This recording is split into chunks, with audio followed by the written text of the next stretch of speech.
Welcome back to SnowRunner. You join us today as we continue on with the mission Timber for the Locals.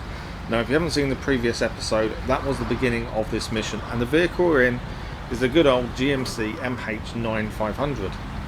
Now, I explained in the previous episode that we brought this vehicle back because it was the only one that could deliver medium logs. So that is what we were left to do. We need one more load of medium logs to the farm, as we did the 2 previous loads in the last episode, along with 3 loads to the town centre, town storage. Get it right in the end. We also explained in the last episode the upgrades we've done to the GMC, but I'll quickly go through them once again. So we put brand new 47-inch off-road Duo D3 tyres on it. It has the Westline V6 2420 engine and the raised suspension. That is all we've got on it as it stands, but this vehicle is a shadow of its former self compared to how it was at the start of the game when we only had highway tyres. This vehicle is incredibly different. It performs so much better than it did. I actually really enjoy driving it now. The raised suspension does worry me sometimes. You can see when we take corners, especially with a high load like these logs, can become a little bit unstable. But other than that, I actually really enjoy driving it. But unfortunately, we're going to change over. Once this load is delivered to the farm, we're going to swap over to the Fleetstar for the long logs. Now, I was having a look back at what differences there was between the vehicles and compatibility with logs, and we did talk about this in the last episode, but again I'll repeat myself. So the GMC is compatible with long, medium and short logs, and the Fleetstar and the Chevrolet Kodiak are both good with long and short logs. So I did consider bringing the Kodiak back so we could use it to deliver the long logs, but I thought, well, that would involve lots of changing things over, buying a second trailer and stuff. We'll have a look at the trailer and stuff once we change over to the Fleetstar, but it was just a lot of time and effort that I thought wasn't needed. So we're only going to use the Fleetstar for the long logs. There's going to be 3 loads of those to the lumber mill. It's going to take some time, but let's focus on what we're doing at the minute. GMC, going to the farm one last time, and then we can change over. Bit of damage there. I have been throwing the GMC around, to be fair. We've got some bit of damage on it, but it's done pretty well. This is its 6th load, and I've definitely got used to driving it again. And as I say, it's different to what it used to be like. I'm not saying that I'm going to want to use it quite a bit in Smithfield Dam because I just don't know how it will hold up. The lack of all-wheel drive worries me, and I don't know if that's because at the start of the game when we had the choice of vehicle between the Fleetstar and the GMC, the Fleetstar won out because of all-wheel drive quite quickly, whereas the GMC struggled.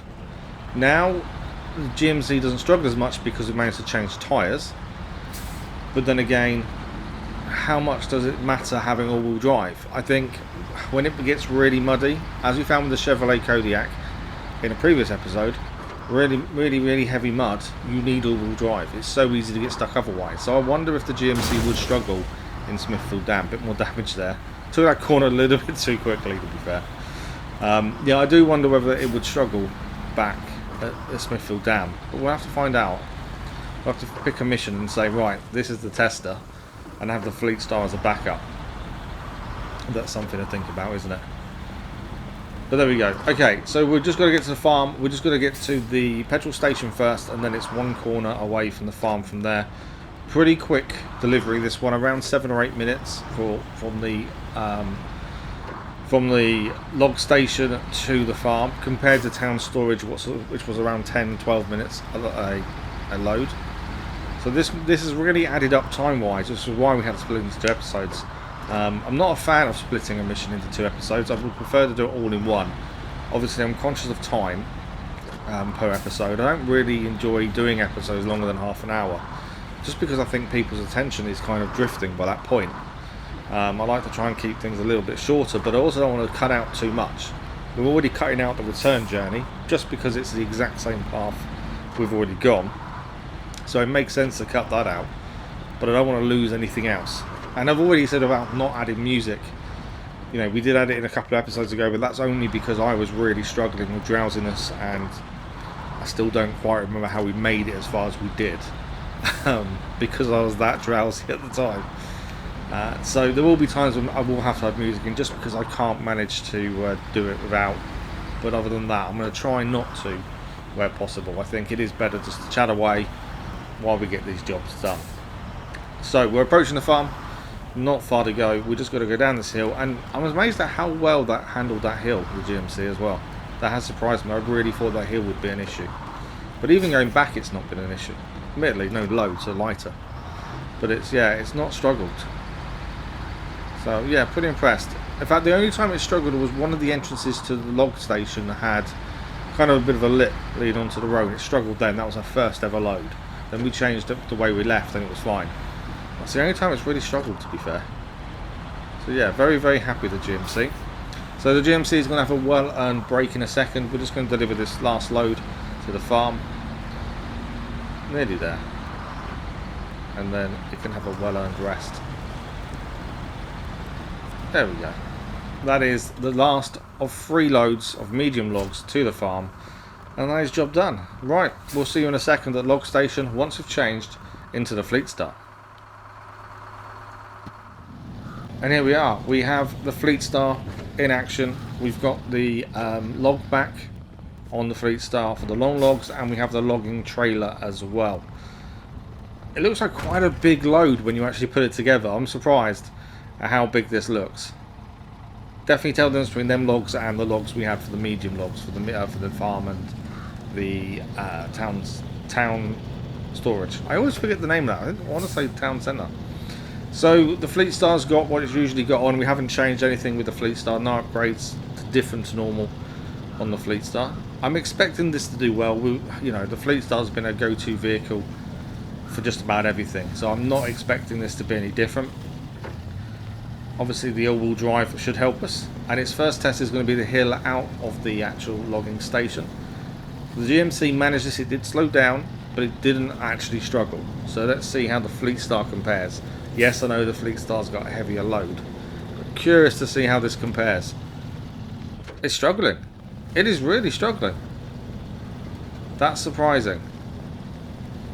Well, the upgraded engine in the GMC could be the difference. The amount of power it's got is probably quite a bit different to the Fleetstar, to be fair. That really struggled there. That surprised me. I didn't think that was going to struggle with that. That's very interesting. That's also a worry. I could consider using the Kodiak, and I could have used the GMC still with this. It just it meant changing everything over all the time, and I didn't want to. It makes sense to me. I wanted to keep changing what vehicle we use just to keep it fresh and that kind of thing. But we got to this point, and I'm like, I've had enough now. I just want to get this done. We've done, I think previously we've been going, and I didn't manage to do this mission. Well, up to now I haven't done it in one sitting. It's been several. Mainly because, again, like I say, drowsiness kicks in and I really struggle. Diff lock having to go off on the Fleetstar just to get up this hill. That's very surprising. The GMC had no issue. Yes, the load for the Fleetstar is heavier, but I didn't think this would be an issue. I wonder if we now need to chalk it up and say the Fleetstar doesn't really enjoy long logs. We already know it's got issues with trailers and things, so when you have a trailer on the back of the Fleetstar that isn't a high or low saddle trailer, just a separate trailer, it struggles. It doesn't like it. If you put anything directly on the back or on a saddle, absolutely fine, no issues at all. We had issues taking the big drill part from the factory to the drilling site a while back now in Black River. That was a struggle with the Fleetstar, but nothing else we had could pull it. But yeah, I wonder if the Fleetstar's now starting to lose its shine a little bit. Either that, or we just need to have a look at the upgrades and make sure we've got the best engine and stuff in, which I think we have. I think we are missing an upgraded engine for it, which we'll find whenever we get to it, I suppose. But yeah, the Fleetstar, I don't know.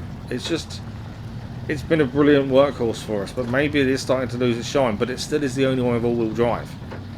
And for me, that is a must in a lot of places. We've seen the Kodiak get stuck a couple episodes ago because it didn't have all-wheel drive. Admittedly, when the Fleetstar got there too, it struggled, but not as much as the Kodiak did. So I'm not sure really which way to go with this. Whether maybe we need to be using the GMC and the Kodiak a little bit more. I think the Kodiak still needs some upgrades to make it good, but maybe the GMC may need to be used a little bit more. I don't know. That's something I'm going to have to think about. I know we've got to do some remaining missions here. where we're probably going to need all-wheel drive because it's pulling vehicles that are stranded and stuff. And I think if we take the GMC or even the Kodiak to some of them, I think we'd get stuck. That's where all-wheel drive kind of gives you that extra bit of confidence. Again, diff locks needing going on up this hill. I'm surprised. It could just be the heavier load, to be fair. We can't really take too much away from the Fleetstar. It has definitely been our workhorse, but yeah, maybe it's time to start using other stuff as well. Now the GMC is workable, because it wasn't at the start of the game. The GMC was horrendous at the start of the game, but it's now workable. So maybe that's something to think about. Maybe that's something we need to try more, especially in Black River. There's still a lot of jobs to do in Black River. Plus two more maps to go to as well. One's an island, I think it says. Can't know what that one's called. I have had a brief look as well, and there is more logging missions to do in Michigan. This isn't the only one, unfortunately. But I haven't had a look in detail of what we need to do. We need to go to the other two maps, really, work out what they have, because taking logs to one of the other two maps I've not been to yet could be an issue, or extremely long journey at the very least, unless there's logs to be picked up there, which I don't know. We know there's a logging station in Smithfield Dam, but I don't think it does all types of logs. I think it might only do one type of log, which potentially could leave us a very long journey from the log station in Black River to one of the other two places. That's an extremely long journey, but that might be something we may have to do depending on if they have log stations themselves. I have my fingers crossed when we finally get to them that they do, because otherwise that is a hell of a journey. But we're just going to stop for our traditional drive-through petrol stop. There's no point actually stopping. We'll just drive through and it fills up as we go. You know, it's that extra bit of technology we have these days. On-the-go fuel filler-uppers. That didn't make any sense. Okay, I'm curious to how long this takes as well. As I say, 7 or 8 minutes for the GMC from the log station to the farm. 10 to 12 minutes from log station to town storage.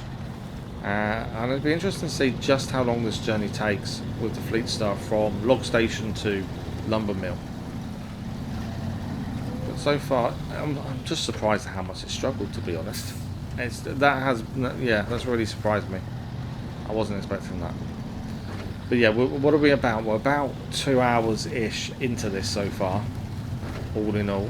I'm estimating, depending how long this journey takes, obviously we have to, if it's around 10 minutes from log station to lumber mill, we're looking at about 2 hours 40-minute total time in real time for doing this mission, which is a hell of a long time. That's why I've had to do it in sittings, but that's a guess. I don't quite know how long these last 3 journeys are going to take. That's my estimate as it stands. It's a long old journey though, each time, and it is quite repetitive, which doesn't help with drowsiness, admittedly. But it's one of those, it needed doing. We've now figured out a bit more about logging. We know what vehicles can do what, because originally I went into it expecting to be able to use all 3 for the medium logs, not realising there were some compatibility issues. When you go on the compatibility screen for each vehicle, it tells you what they can do log-wise. It also gives you other things. It doesn't tell you everything. You know, we've put the cranes and things on. It doesn't say whether they're compatible, but the option's there, so we can. Whereas I think it's is it the detector? That's on the compatibility list. There's like 4 or 5 on each list, which you can put a lot more backs on. Right, we need to check where we're turning here. So it's the first turning after the bridge will take us down there. Wasn't entirely sure which turning we needed to take, so I needed to be double sure there. Double sure? This needed to remind myself. But we are nearly there now.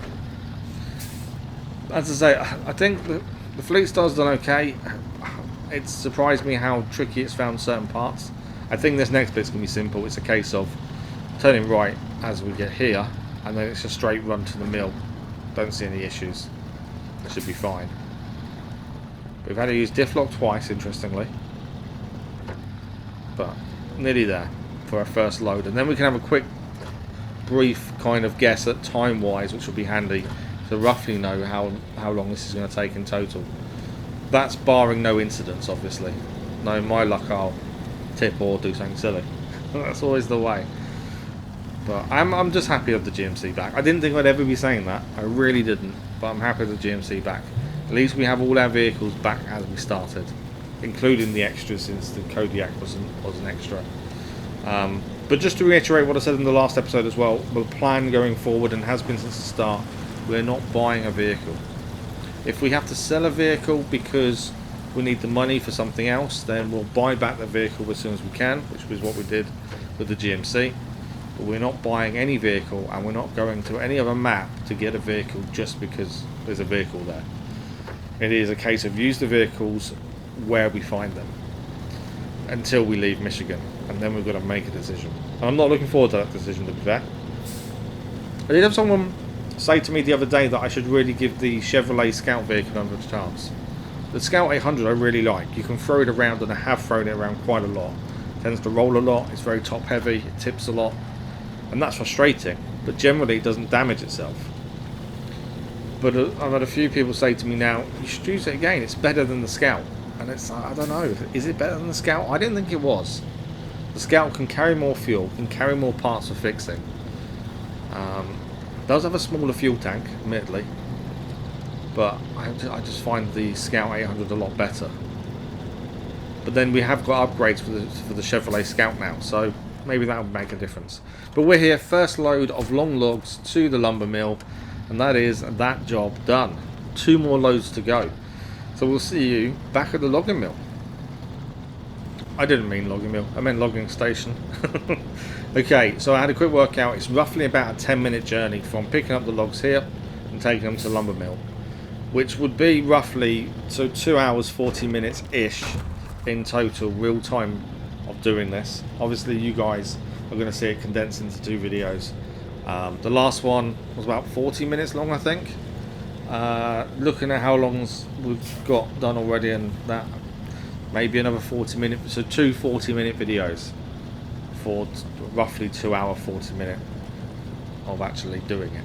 That's including changing truck and parts and fixing it because the GMC kept throwing around a bit too much, and that kind of stuff. But yeah, surprising how long this takes, considering the mission itself seems really simple.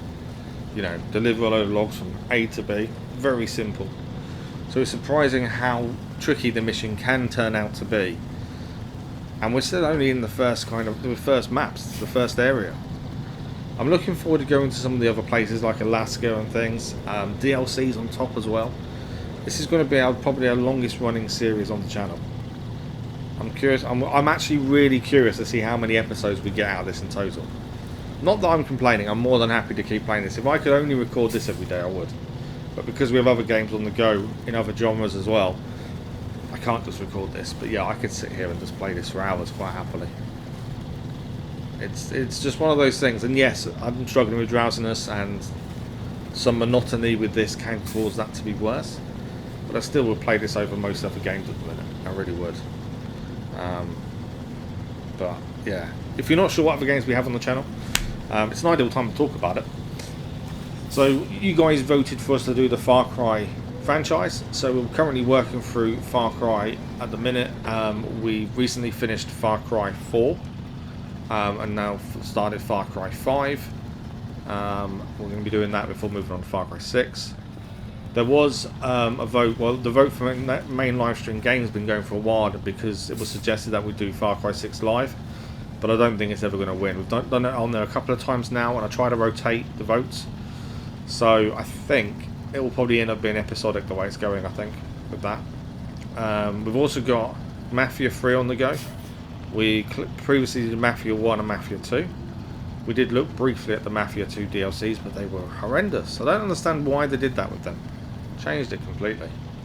So that's also on the go, Mafia 3 at the minute, and there has been a vote for next main live stream game, next episodic game to take over Mafia 3, but while I'm recording this I don't know what one, because I'm recording this before that vote's finished.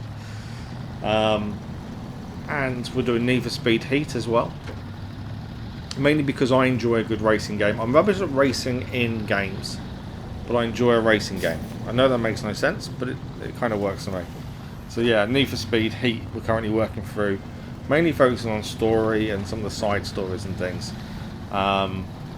and then we'll see how that goes. I know Need for Speed, is it Unbound, has just come onto PlayStation Plus if you pay for the extra and premium tiers. That might be the next one. We did try EA Rally, but I figured I can't drive a rally car. I don't know what is going on. I just can't drive a rally car. Started off really well as well at that, and then the struggled massively as we got into it. So yeah, I don't know what's going on there.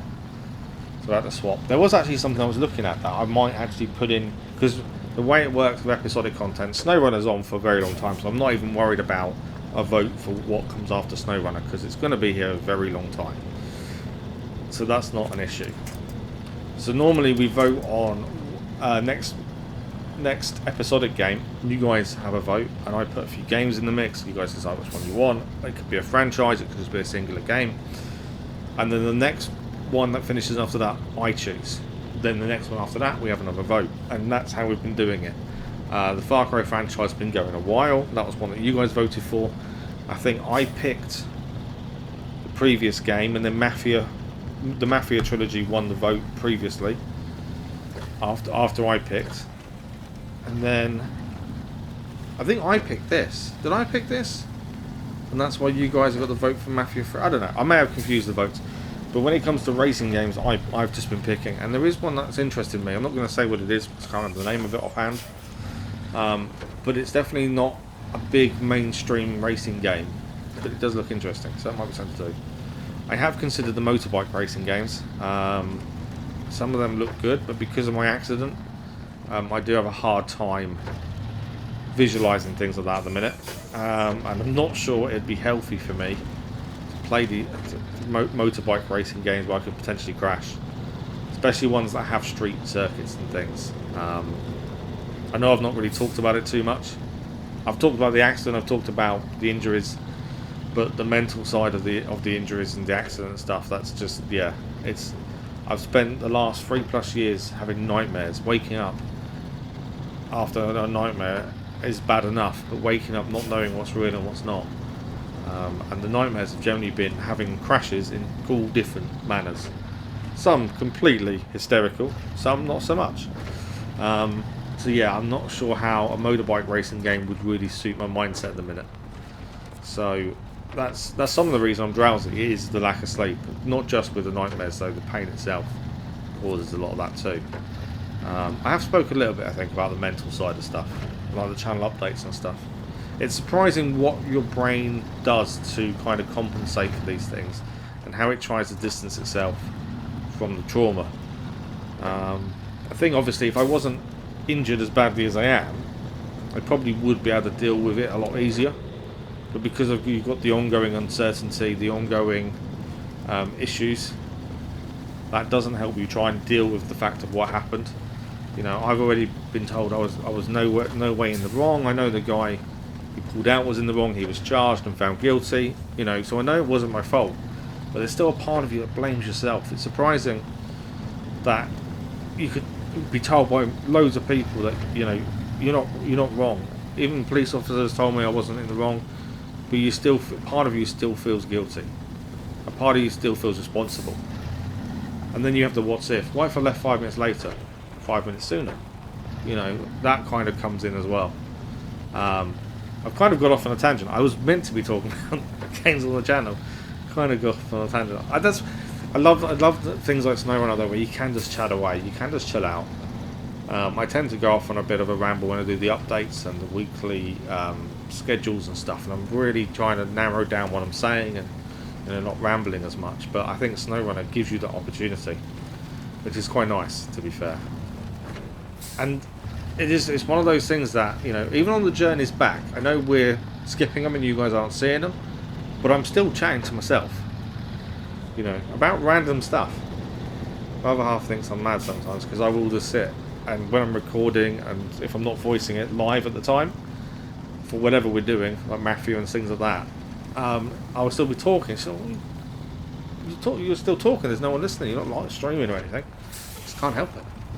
That's how streaming kind of come quite naturally, was because I would talk anyway. But it's just about getting things out, you know. There's things you can't process unless you speak them out loud, and sometimes it's just easier just to talk and ramble along and then you get these things out.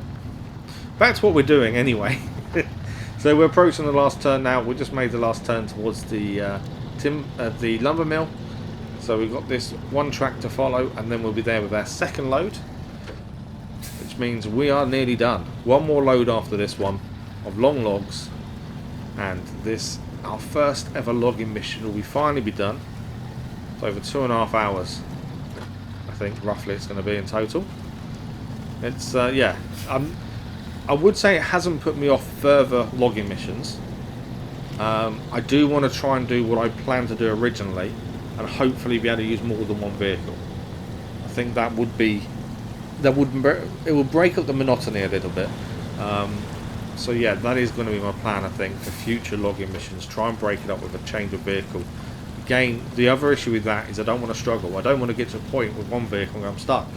Can't go any further. So now I need to restart from the log station again because I can't go any further. I've tipped. I don't want that kind of situation, because you're turning it from something that may be fairly monotonous but fairly simple into something a lot harder. Doesn't need to be. So there's always that to consider. But yeah, I think next time we do a logging mission, we may change the vehicle more. Like we've used the GMC for 6 loads of the medium logs. Admittedly, it's the only one we've got that can haul the medium logs. But if we have another vehicle that can, we will probably change vehicle. And the same for these long logs. We're going to end up using the Fleetstar for all 3. Maybe next time we do change it to the Kodiak, or even the GMC can take the long logs. As I say, it'd be nice to see the difference in how they handle them, because it is the weight of the logs plays a big part.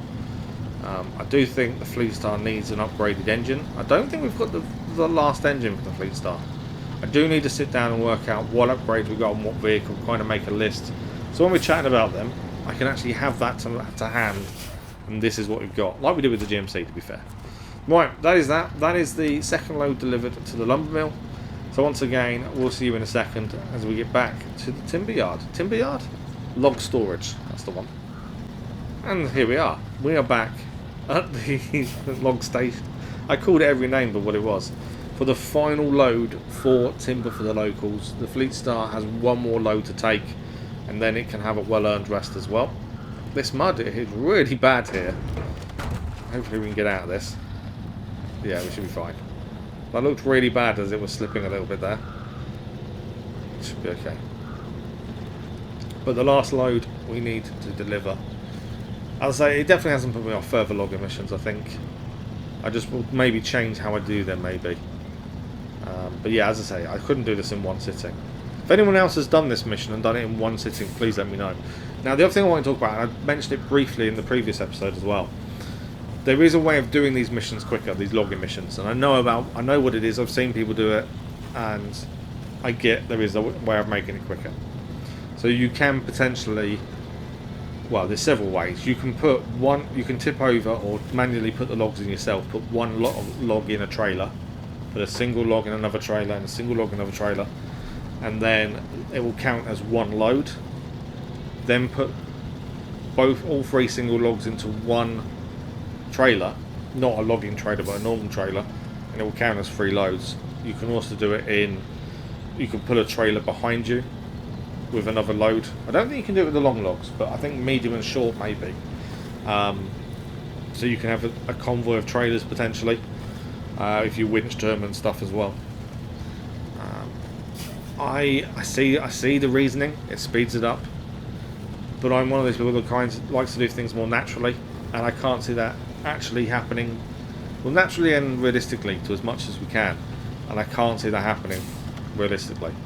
Admittedly, the recovering vehicles isn't quite realistic, admittedly, but at the same time we try and do what we can to be as realistic as possible. And I think towing a trailer with your winch behind you isn't really going that kind of style. So I don't see us ever doing that. I don't care how far the journey is. I don't see us ever doing that, because it just makes no sense in my eyes. We may have to tow other things that way with a winch. I can understand doing that, as it's another way of towing something. But yeah, I just don't see it. And I don't think the Fleetstar would have managed pulling something behind it, as we're struggling on a couple of hills as it is with the Fleetstar. GMC possibly, but then you've got that extra weight on the rear axle. Yes, it's rear-wheel drive. I don't know. I don't know if the GMC would have managed it, to be fair. And the Kodiak at the minute, I just don't know what to do with the thing. I don't know. It needs all-wheel drive, but I don't think we get that wire in Michigan, from what I remember looking at. Because he does tell you where you can get potential upgrades from. I don't know if they all do, but some do. And I don't think that. I think the Kodiak's all-wheel drive is in Alaska, I think. And something else I mentioned in the previous episode as well. We won't jump ahead to different maps just to get something. So the Kodiak, I think it's the Kodiak. It could be GMC, but one of them has their all-wheel drive in Alaska. But by the time we get to Alaska, we may not be using them vehicles unless we find one of those in Alaska. We probably won't be using them, but that's just the way it works. I'm not going to jump around to different maps to get a certain upgrade or a certain vehicle. We want to just work with what we got, make it work as best we can. I'm kind of nervous about the final two maps, to be fair. I have been warned they don't have petrol stations, which is a bit of a worry. Something I may need to do is move a fuel trailer and put it near the area where you travel across to the next map. I think that I definitely need to do one by the warehouse on Smithfield Dam, the one at the right top corner of the map, because that one's a long journey up to there. So I wonder, yeah, maybe we put a fuel tanker up there. Maybe we put one by the other entrance as well. Doesn't matter too much with Black River because we've got two fuel stations here. One's near the town and one's near logging station or where we are around this kind of area. Smithfield Dam has one petrol station, and that's to the left of the dam. So if you're going dam way, you don't have a petrol station, but the way does. So yeah, maybe that's something we need to do. I haven't thought about strategically placing them, but actually that's not a bad shout. I don't know if what's better, because you can get maintenance vehicles that carry fuel. So I don't know if a maintenance vehicle, I think it might not be is it a maintenance trailer that carries fuel? I can't think what it's called. We delivered one to the logistics base at Smithfield Dam a couple of episodes ago. Whatever that trailer is called, because it has parts to fix your vehicle as well as fuel. Would that be a better one to use, or should we just use a fuel trailer? So I can always send a scout vehicle with parts to fix if need be. Don't know. Let me know in the comments what you think. Which one would be better to place strategically? Even if we place it through after we've got to the new map, at that crossing point maybe, rather than being Smithfield Dam side. I'm just trying to think ahead and plan. You know, it's all about making our life easier where possible, at the same time as trying to be as realistic as possible. And dropping a trailer somewhere with fuel makes sense, especially if you're going somewhere that is more in the wilderness that doesn't necessarily have what you need. So to me that does make sense. I just don't know what to use for the best results, really. That's something I'm thinking about at the minute. I think we're still a little bit way off going to these other places. The main missions, this is one of the main missions, this is one of the free company missions.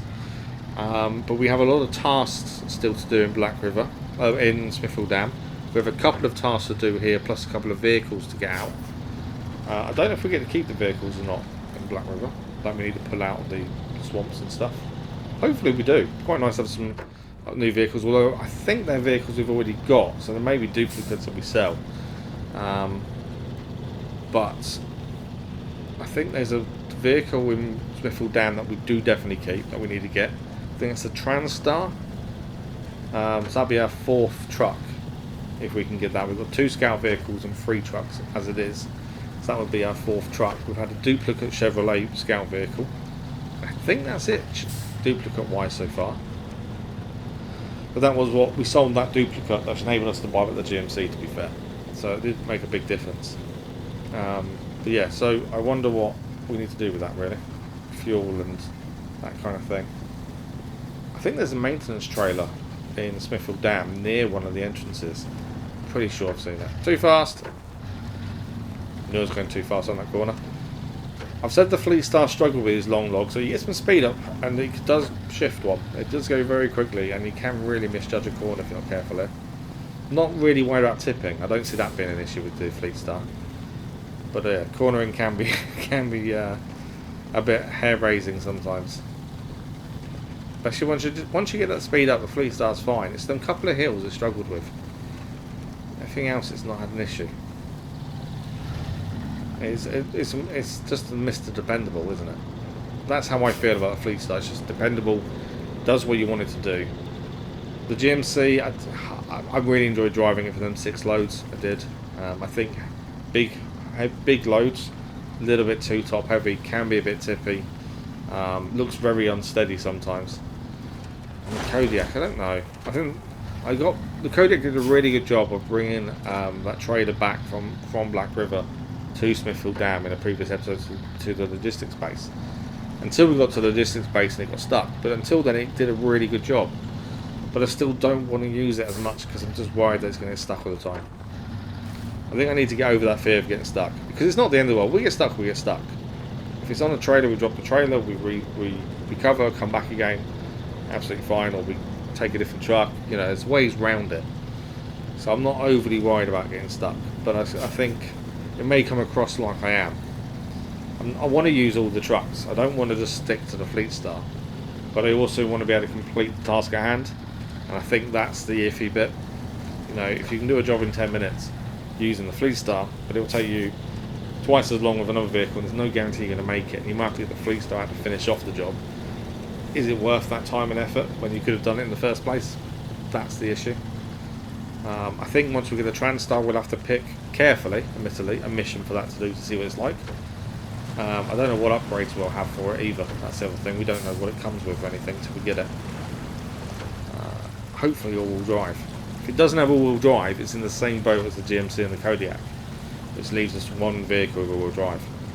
But also, I keep saying all these things to say in the comments, but it's, you know, it's up to you guys what you want to talk about in the comments and stuff. But am I placing too much emphasis on all-wheel drive? That's my only little thinking at this point, because I kind of feel like I kind of gravitate more to all-wheel drive vehicles, because in my mind they're going to be better in the conditions. But am I putting too much emphasis on that being the better vehicles? Are there vehicles out there without all-wheel drive that are amazing? Because I bet there is. That's the thing. I don't know. It's like food for thought. Let's put it that way. We are nearly done. We're just passing the house just before the lumber mill. I need to put my teeth back in. Just before the lumber mill, with this final load for timber for the locals.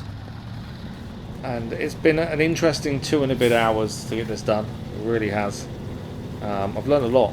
The GMC is better than I gave credit for. I need to apologise to the GMC at some point. But yeah, the GMC did really well. Fleetstar surprised me with struggling. But again, it's still the Fleetstar. It's still the one vehicle we rely on so much. If we found this Achilles heel in long logs, that's not a bad thing. As long as we've got other vehicles that can do the job, that's an important one.